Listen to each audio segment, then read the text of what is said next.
Welcome. We are going to be reading lesson number 133. I will not value what is valueless.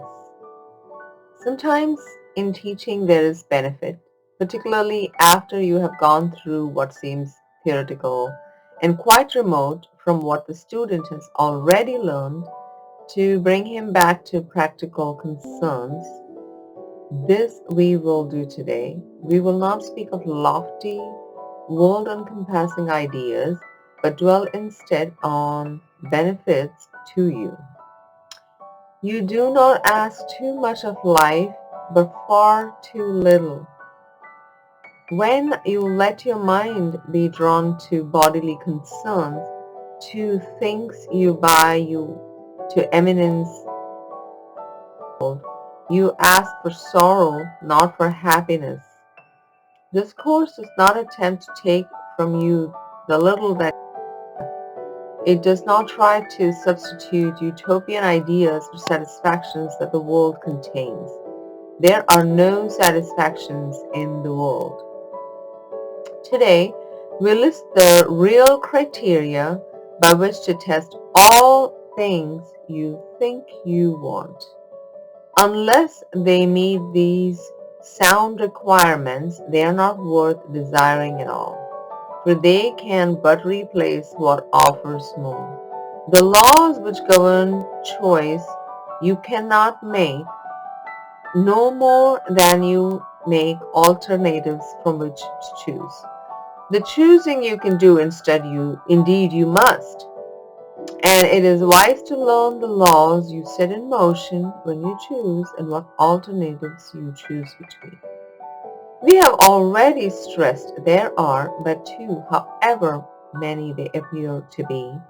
The range is set, and this you cannot change. It would be most ungenerous to you to let alternatives be limitless, and thus delay your final choice until you had considered all of them in time, and not been brought so clearly to the place where there is but one choice which must be made. Another kindly and related law is that there is no compromise in what your choice must bring. It cannot give you just a little, for there is no in-between. Each choice you make brings everything to you or nothing. Therefore, if you learn the test by which you can distinguish everything from nothing, you will make the better choice. First, if you choose a thing that will not last forever, what you choose is valueless. A temporary value is without all value. Time can never take away a value that is real. What fades and dies was never there and makes no offering to him who chooses it. He is deceived by nothing in the form he thinks he likes. Next, if you choose to take a thing away from someone else, you will have nothing left. This is because when you deny his right to everything, you've denied your own. You therefore will not recognize the things you really have, denying they are there. Who seeks to take away has been deceived by the belief that loss can offer gain. Yet loss must offer loss and nothing more. Your next consideration is the one on which the others rest. Why is a choice you make of value to you? What attracts your mind to it? What purpose does it serve? Here it is easiest of all to be deceived, for what the ego wants it fails to recognize. It does not even tell the truth as it perceives it, for it needs to keep the halo which it uses to protect its goals from tarnish and from rust, that you may see how innocent it is. Yet is its camouflage a thin veneer which could deceive, but those who are content to be deceived. Its goals are obvious to anyone who cares to look for them. Here is deception doubled, for the one who is deceived will not perceive that he has merely failed to gain. He will believe that he has served the ego's hidden goals, and though he tries to keep its halo clear within his vision, yet must he perceive its tarnished edges and its rusted core. His ineffectual mistakes appear as sins to him because he looks upon the tarnish as his own. The rust a sign of deep unworthiness within himself. He would still preserve the ego's goals and serve them as his own, makes no mistakes according to the dictates of his guide. This guidance teaches it is error to believe that sins are but mistakes, for who would suffer for his sins if this were so? And so we come to the criterion for choice, which is the hardest to believe because its obviousness is overlaid with many levels of obscurity. If you feel any guilt about your choice, you have allowed the ego's goals to come between the real alternatives, and thus you do not realize there are but two. And the alternative you think you choose seems fearful and too dangerous to be the nothingness it actually is. All things are valuable or valueless, worthy or not of being sought at all, entirely desirable, or not worth the slightest effort to obtain. Choosing is simple, just because of this. Complexity is nothing but a screen of smoke which hides the very simple fact that no decision can be difficult. What is the gain to you in learning this? It is far more than merely letting you make choices easily and without pain. Heaven itself is reached by empty hands and open minds which come with nothing to find everything and claim it as their own. We will attempt to reach this state today with self-deception laid aside and with an honest willingness to value but the truly valuable and the real. Our two extended practice periods of 15 minutes will begin with this. I will not value what is valueless, and only what has value do I seek, for only that do I desire to find, and then receive what waits for everyone who reaches unencumbered to the gate of heaven which swings open as he comes. Should you begin to let yourself collect some needles, burdens, or believe you see some difficult decisions facing you, be quick to answer with the simple thought, I will not value what is valueless, for what is valuable belongs to me. This, I'm reading the footnotes now. This probably refers mainly to the previous lesson, which is repeated statement that there is no world. Some more footnotes on here. From workbook 130 says it is impossible to see two worlds which have no overlap of any kind. Seek for the one, the other disappears, but one remains. This is the range of choice beyond which your decision cannot go. The real and the unreal are all there is to choose between, and nothing more than these. The lesson has been described to The lesson has just been described too. Laws you can set in motion when you choose. It's in paragraph 3. The first law is that there are only two alternatives to choose between. The second law is that one of those brings everything and the other brings nothing. Now the lesson is going to teach us the 4 tests by which we can tell whether a particular choice is a choice for everything or for nothing. The essence of this test seems to be this. Is the reason you value this an ego-based reason? Is what attracts your mind to this something that is of the ego? Does this serve a purpose for you that is of the ego?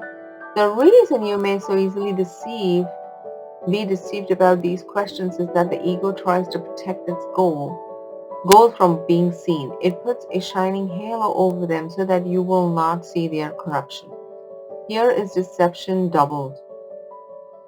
Because when you choose something for ego reasons, you fall into 2 levels of deception. On the surface level, you believe you made a completely innocent choice, that the choice was actually corrupt. On the deeper level, however, you believe that you wickedly gained at someone else's expense and have thus truly sinned, so that the ego's corruption is now your own. The second level is just as much a deception as the first, for the truth is that you have merely failed to gain and so have made a simple mistake, which means you're still innocent. Feeling guilt about your choice is emotional evidence that you made your choice for ego reasons and thus have fallen into the second level of deception, the belief that you truly sinned by gaining at someone else's expense. This, however, cannot be true. You were told at the start that there are only two alternatives, and one brings everything and the other nothing. Now you believe you have done the impossible and chosen a third alternative, sinful gain that comes at the cost of guilt. This blinds you to the fact that you actually chose the second alternative, nothing. Rather than sinfully gaining, you merely fail to gain anything at all.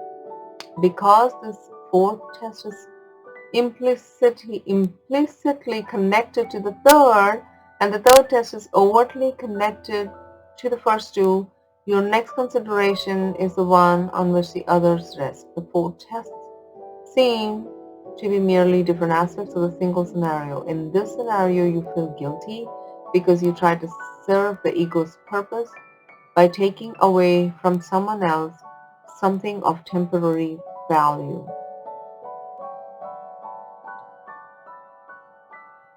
So I will not value what is valueless. What is of value to you? When you ask this question to yourself, you will get many, many answers. Of course, we all know we don't value things actually. It's there for our comfort. Like for example, this camera that I'm talking to you, it has a purpose. The fact that I can make a video recording like this, it serves a purpose. Are these of value?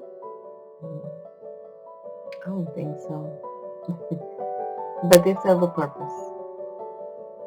And the same thing can be told about if you go deeper into this. If you're just beginning, to do this on a surface, just a beginner in the course and starting to ask questions and rumble your world, so to speak.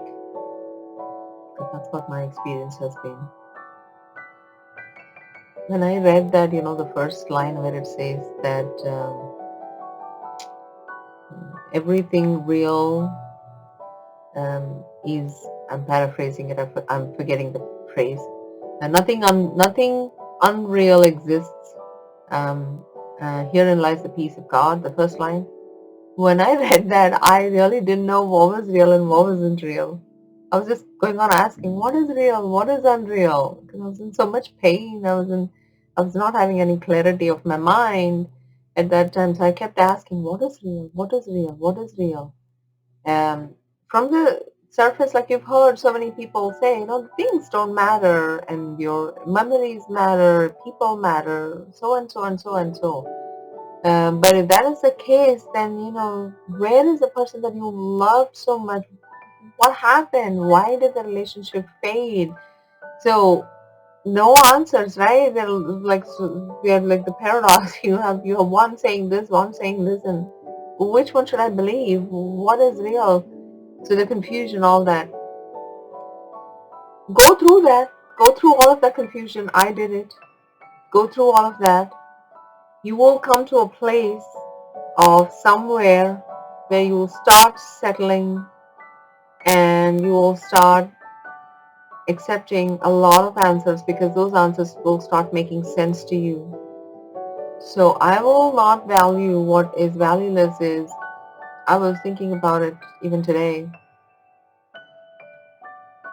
I'm grateful for everything that I have. A home to rest, a car to drive, the fact that I have money to put gas in the car. So many things. I'm just so grateful for all of those things. Are they value to me? They are value to me now because I'm using them. Am I using this body? This body is value to me now because I'm using it as a communication device to communicate to you. So the value is in what we give. So go through this. It's a deeper, very deeper lesson. Read them again. Read it again and again. And it also says the choosing is very simple, but we make it very complex. because we hear so many things, so many versions of choosing. We got so many versions of not choosing. Everybody, if you look at their Facebook pages, most of them will have life is complicated. Life is complicated. But we like those things.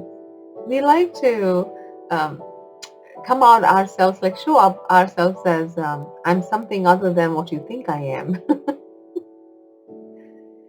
But at the end of it, like there's a deeper knowing. Everything, everyone is just the same. So it's basically, where what we are putting our attention to. My attention is here. My attention is I want to know the truth. My attention is I want to know the truth, live the truth, awaken me more and more. Let me go deeper. Let me just know and feel what I am, what you are, and be just that. All of this that the Course promises is available to you right now. Some of you may be unaware of it right now. That's okay. I was. I was unaware of a lot of things. I didn't know I could have peace even in the midst of the most chaotic happenings in my life. But it happened. I found it. It never left. It had never left. I just was clothed with a lot of things. I lifted the veil. So can you. Read this again. Practice this. There's so many questions, valuable questions in this. Form your own questions. Answer them really, truthfully. Be honest. Be brutally honest. What do I value? If you really value, or you say I'm living in a $1 million home or a $500,000 home, and I value that. Write it down. Yes, that is value to you. Be honest. Be truth. Nobody is saying that these things shouldn't be of value to you. Whatever you value, that is okay. The whole purpose of this course is to find that peace. The courses, none of the spiritual teachers have ever said, it may have felt that way, that we should leave the comfort and go and do all that. May have. None of them have taught that. But that is just a very, again, misunderstood in spirituality. You can have it all. You should have it all. Everything that you desire. And still know the truth. Awaken to the truth. When you awaken to the truth, those things, whether you have it or not, will not matter. There are a lot of things that fall away. Transformation is beautiful. Hope you experience that. With that, I will see you in the next lesson. Till then, happy practicing. Love you. Namaste.